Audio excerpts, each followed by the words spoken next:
The night was always the hardest for Daniel. It was in the silence that his thoughts grew loud, reminding him of his mistakes, his failures, the choices he wished he could undo. By day, he smiled, laughed with friends, and pretended everything was fine. But deep inside, he felt chain-bound by guilt, fear, and a constant sense that he was not enough. He tried everything to escape it. He distracted himself with music, with people, with dreams of a better future. But no matter how far he ran, the weight followed him. It felt like an invisible prison, one he couldn't explain, but one he knew was real. One evening, exhausted from pretending, Daniel sat alone in his room. His phone battery had died, the lights were off, and for the first time in a long while, he stopped running from his thoughts. "Why do I feel like this?" he whispered into the darkness. "Why can't I be free?" There was no thunder, no dramatic sign, just silence. And then a quiet memory surfaced in his heart, a verse he had heard long ago. "If the sun sets you free, you will be free indeed." He sat up slowly. "Free, indeed," he repeated. For the first time, Daniel began to wonder, what if freedom wasn't something he had to earn? What if it was something he could receive?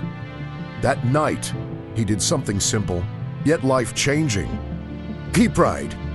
Not a perfect prayer, not a rehearsed one, just honest words. "Jesus, I'm tired. I'm tired of carrying this weight. I don't even know how to fix myself anymore. I know you're real and truly set people free. Please help me." Tears rolled down his face, not out of sadness, but something deeper, release. In that quiet moment, something shifted. The chains he had felt for so long didn't vanish instantly, but they loosened. The heaviness in his chest lifted just enough for him to breathe again. For the first time in years, he felt hope. Days turned into weeks. Daniel began reading the Bible not out of obligation, but out of hunger.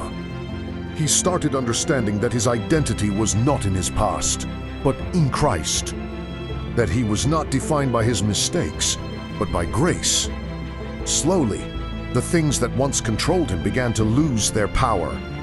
Fear no longer ruled him. Guilt no longer chained him. Shame no longer defined him. He was changing not by his own strength, but by something greater. One morning, as sunlight streamed through his window, Daniel stood before the mirror. For years, he had looked at himself and seen a prisoner. But this Jimmy, he saw something different. He saw a man who was no longer bound. "I'm free," he whispered. And this Jimmy re-believed there. Because true freedom wasn't found in running away from his past. It was found in surrendering it to Christ. And in him, Daniel discovered a truth that changed everything. Bondage may have been his past, but freedom in Christ was now his reality.